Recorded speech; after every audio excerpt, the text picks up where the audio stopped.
ખેડો નથી થયો, બરાબર? મનીષભાઈ અને આપણી સાથે મનીષભાઈ પણ જોડાઈ ગયા છે. મનીષભાઈ, સ્વાગત છે આપનું ગુજરાત ફર્સ્ટમાં. સવાલ એ થઈ રહ્યો છે કે ભાજપ દાવો કરે છે કે 215 બેઠકો બિનહરીફ થઈ ગઈ, કોંગ્રેસના ઉમેદવારો ફોર્મ પાછા ખેંચી રહ્યા છે અને વિકાસની રાજનીતિને સમર્થન આપી રહ્યા છે. આપનું શું કહેવું છે? એટલે હું ભારતીય જનતા પાર્ટીના એ વિકાસની વાહવાહી કરતા હોય તેમને કહું છું કે ગુંડાગીરી, અસામાજિક તત્વોનો સાથ, પોલીસ તંત્રની દાદાગીરી, વહીવટી તંત્રની એકતરફી કામગીરી, એના કારણે એમને બિનહરીફ કરાવી હતી. એમને મુબારક. લોકતંત્રની હત્યા કરીને સંપૂર્ણપણે ડર ને ભયનો માહોલ ઉભો કરવો અને પછી કેવું કે અમે આટલી બધી બેઠકો બિનહરીફ જીતા હોય.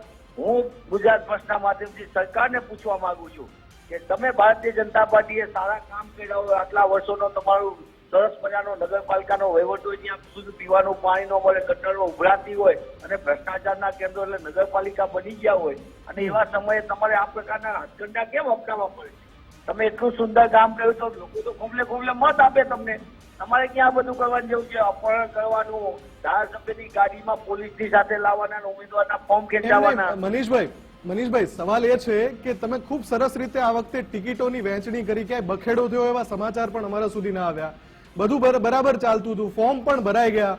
છેલ્લા 24-48 કલાકમાં એવું શું થાય છે? કેમ કોંગ્રેસ સંગઠન એવું મેનેજમેન્ટ નથી કરી શકતું કે આવી રીતે ભલે ને ગમે એવું પ્રેશર હોય, પોલિટિક્સ છે તો પ્રેશર હોવાનું, ફોર્મ પાછા ખેંચી લે, એ પ્રકારની સ્થિતિ પેદા ન થાય એવું મેનેજમેન્ટ કોંગ્રેસ કેમ નથી કરી શકતી? એટલે મેનેજમેન્ટ શું કહેવાનું? કોંગ્રેસ હિંસામાં નથી માંગતી, કોંગ્રેસ ગુંડાગીરીમાં નથી માંગતી, કોંગ્રેસ અસામાજિક તત્વોનો સાથ લેવા નથી માંગતી. અમે નીતિ નિયમ પ્રમાણે મૂલ્યો આધારિત રાજનીતિમાં ગાંધી સરદારના સીધા માર્ગ ઉપર ગુજરાતમાં અમે લાંબા સમયથી કામ કરીએ છીએ. અમે ક્યાંક નબળા હશું પણ અમે એ પ્રકારના વ્યક્તિઓ નથી કે જેના કારણે અમે એનકે પ્રકારે હથકંડા અપનાવીને ચૂંટણી જીતવા માટે એવી રીતે તો મનીષભાઈ તમે ન ચૂંટી શકો. એવું આમાં સાબિત થઈ રહ્યું છે કે એવા પ્રામાણિક કાર્યકરો તમારી પાસે નથી, એના કારણે લોકો આમાં શું, એ લોકો ઈડીની ટીમ મોકલી હતી, સીબીઆઈની ટીમ મોકલી હતી કે આ લોકોને એવી ધાક ધમકી આપી. અને બીજા કેટલાક કિસ્સા મનીષભાઈ જસ્ટિફિકેશન તમારા માધ્યમથી પૂછવા માંગુ છું. યજ્ઞેશભાઈને બધા સવાલ પૂછ્યા અમે. સાંભળો હવે સાંભળો, તમે મને પ્રશ્ન બોલો. ધરમપુરની અંદર અમારા ઉમેદવારનું અપહરણ કરે કોંગ્રેસ શું કરે? પોલીસ ભેગી હોય શું કરે? હળવદ નગરપાલિકાના આખી રાત સુધી અમે ઉજાગરો કરી પોલીસ સ્ટેશનમાં રક્ષણ માટે માંગ્યું. પોલીસ અમને રક્ષણ આપવા બદલે ડરાવે, ધમકાવે. શું કરવાનું તમે મને સમજાવો. તમે મને એ સમજાવો કે અમારા બિલીમોરાની અંદર પરિસ્થિતિ ઉભી કરી, ભચાઉની અંદર જે પ્રકારની પરિસ્થિતિ ઉભી કરી, જે રીતે જુનાગઢની અંદર પરિસ્થિતિ ઉભી કરી, જ્યારે તંત્ર ફૂટેલું હોય, અધિકારીઓ સાંભળવા તૈયાર ન હોય અને અધિકારીઓ એક તો આ રાણાવાવમાં શું થયું હતું? રાણાવાવમાં કેમ કોંગ્રેસે ફોર્મ પરત ખેંચ્યા? ચલો, રાણાવાવમાં તો કઈ ભાજપ હતું નહીં. સાંભળો, તમારા બધા પ્રશ્ન જવાબ આપી. જી, સાંભળીએ છીએ.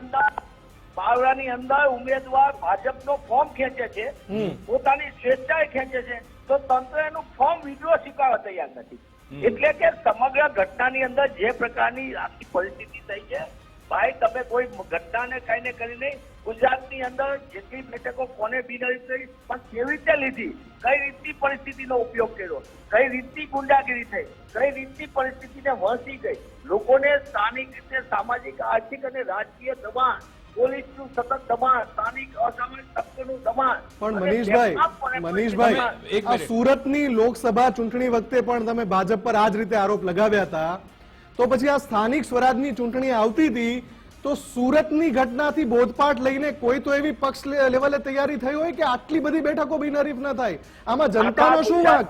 જનતા પોતાનો પ્રતિનિધિ ચૂંટી ના શકે એવી સ્થિતિ બની જાય, આ આદર્શ લોકશાહીની સ્થિતિ છે? પ્રશ્ન તમે ભારતીય જનતા પાર્ટી એમને હમણાં જ અમે બહુ જ ધારદાર સવાલ પૂછ્યો. એમણે એવું કહ્યું કે ઉમેદવારોનો વિષય છે. હું તમારી ઉપર પ્રશ્ન જ નથી કરતો, તમારી પત્રકારિતા ઉપર. પણ જે બન્યું છે એ હકીકત છે, અમે ડિનાય નથી કરતા. તમારા ઉમેદવારોની અંદર પણ એટલું ગર્વ સાથે કહી શકું ભારતીય રાષ્ટ્રીય કોંગ્રેસના મુખ્ય પ્રવક્તા તરીકે કે ગુજરાતની અંદર જે રીતની વરસી ગયેલી પરિસ્થિતિ અને એની વચ્ચે કોંગ્રેસ પક્ષના અમારા તમામ ઉમેદવારે પોતે પંજાના નિશાન ઉપર ફોર્મ ભર્યું, પંજાના નિશાન ઉપર એમને પોતે લડ્યા અને પંજાના નિશાન ઉપર એમને બધી પરિસ્થિતિનો સામનો કરી રહ્યા છે. અમે અમારી પરિસ્થિતિમાં સંપૂર્ણપણે ગ્રાઉન્ડ લેવલે હકીકત તમે જાણતા હતા. અમે પરિસ્થિતિનું આકલન કર્યું હતું અને છતાં એટલું કહું છું આપના માધ્યમથી કે મજબૂતીથી લડશું. કોંગ્રેસે પંજાના નિશાન ઉપર બધાના ફોર્મ ભર્યા છે અને આગામી દિવસોની અંદર મજબૂતીથી અમારા ઉમેદવાર લોકોની ખરાઈ ઉપર પાકા ઉતરે તે દિશામાં અમે મજબૂતીથી આગળ વધવાના છીએ. બિલકુલ બિલકુલ આભાર મનીષભાઈ અમારી સાથે જોડાવા બદલ, વાતચીત કરવા બદલ. તો આમાં દાવા પ્રતિદાવા, આક્ષેપ પ્રત્યાક્ષેપ તો ઘણા થાય છે, પરંતુ આમાં જનતા બધું જાણે છે. જનતાને બધી જ ખબર છે આખરે શું થઈ રહ્યું છે અને કોણ આમાં કેવી ગંદી રાજનીતિ રમી રહ્યું છે. પરંતુ કડવી વાસ્તવિકતા, નગ્ન સત્ય એ છે કે લોકશાહીનો અનંત થઈ રહ્યું છે અને ગળું દબાવવામાં આવી રહ્યું છે. નગરપાલિકામાં પરેશાન થયેલી જનતાને કે મહાનગરપાલિકામાં પરેશાન થયેલી જનતાને કે ફોર ધેટ મેટર તાલુકા પંચાયતની જે પેટા ચૂંટણી છે ત્યાં જે બેઠકો છે ત્યાંની જે જનતા છે આ તમામ જનતાને પોતાનો પ્રતિનિધિ ચૂંટવાનો અધિકાર નથી મળતો. આ નગ્ન સત્ય છે. આદર્શ લોકશાહીમાં નાગરિકે પોતાને નક્કી કરવાનું હોય કે મારે આ કોર્પોરેટર જોઈએ છે અથવા તો મારે આ કાઉન્સિલર જોઈએ છે અથવા તો આ જનપ્રતિનિધિ જોઈએ છે જે નગરપાલિકામાં મારી શેરીમાં મારા ઘર પાસે આ સમસ્યા છે એનું નિરાકરણ લાવશે. પણ અહીંયા તો એવી સ્થિતિ જ નથી પેદા થઈ રહી. ડાયરેક્ટ બિનહરીફ થઈ જાય છે. ચૂંટણી વિના બિનહરીફ વિજેતા થઈ જવું અને આટલી મોટી સંખ્યામાં થઈ જવું આ એક મોટો સવાલ છે. બંને પક્ષોને આ સવાલ છે. આમ જોવા જઈએ તો જેટલા પણ લોકો આમાં સંકળાયેલા છે એ તમામને સીધો સવાલ છે કે આમાં જનતાનો શું વાંક. બિલકુલ જનતાએ આંખ ઉગાડવી પડશે.